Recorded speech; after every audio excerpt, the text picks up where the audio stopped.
और करें अनीति निर्मल हित तो फिर बलवानों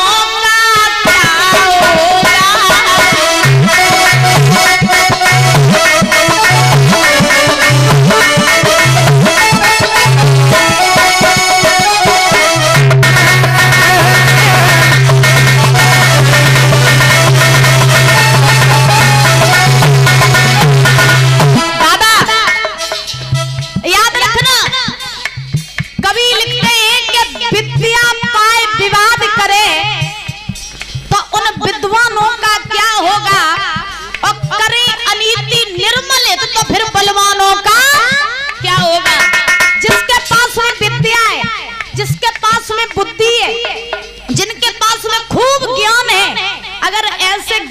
विवाद करने लगे तो फिर बताओ विद्वानों का क्या होगा। ऐसे ज्ञान का कोई महाराज कोई नहीं है। ये ज्ञान मायने नहीं रखता है कि ज्ञानी होकर के भी आप लड़ाइयां करो, विद्वान होकर के भी आप टिप्पणियां करो, विद्वान होकर के भी आप बेवजह की बातें करो। इसे विद्वान नहीं कहते। विद्वान वही होता है जो हमेशा सजल होकर के रहे।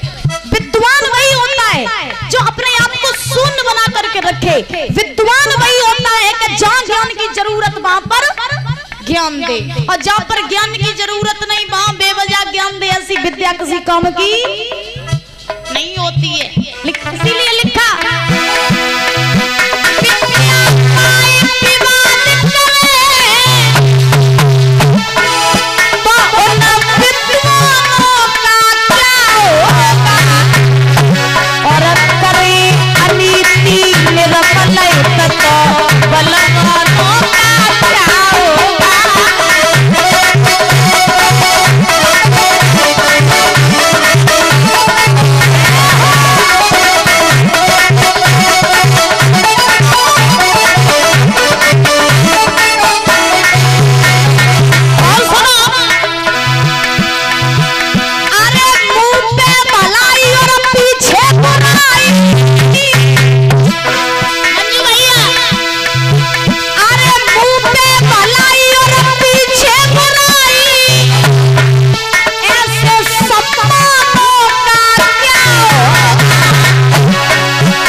होगा।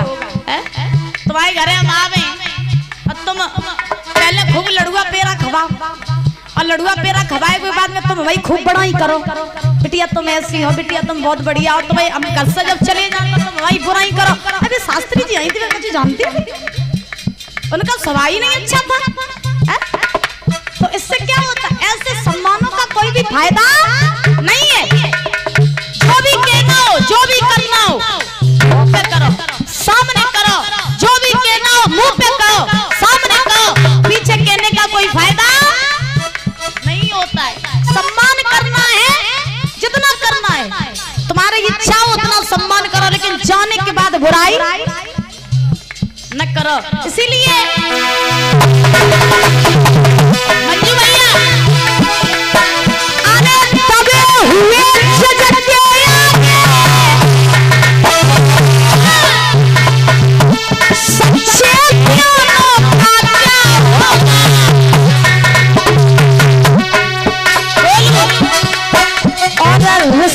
लेके आई जी चौकी थानों का क्या होगा।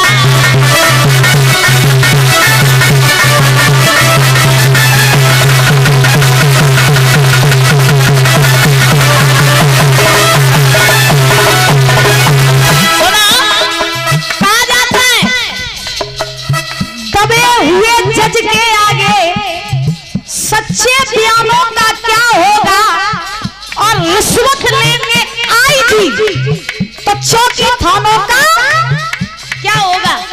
तुम जज के सामने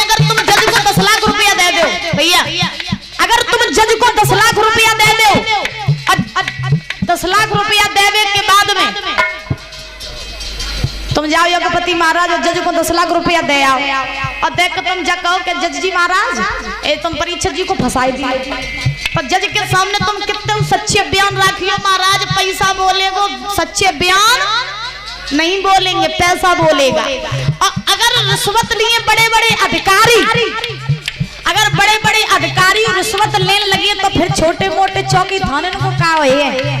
हाँ इसीलिए भैया अरे बेटियों की हत्या